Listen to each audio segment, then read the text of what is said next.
গণপরিবহনে আমরা নিয়মিত চলছি, হাদিসে পাক এবং সংজ্ঞা থেকে আমরা এই বিষয়টা ক্লিয়ার হলাম।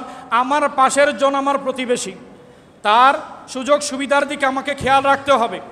এখন আমরা যখন একটা আসনে বসলাম, তাহলে ওই সিটে যদি আমাকে শেয়ার করতে হয়, সিট শেয়ার করতে হয়, আর একজনের বসার জন্য সুযোগ রাখতে হবে কিনা? রাখতে হবে।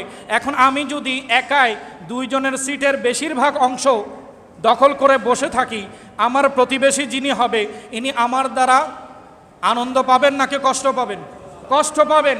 এখন একজন ব্যক্তিকে পাশে বসিয়ে, সে আমার সফর সাথী, সফর সঙ্গী, সে আমার প্রতিবেশী, তাকে যদি আমি কষ্ট দেই, তাহলে এই আচরণে আল্লাহ রসুল কি রাজি হবে নাকি নারাজ হবে?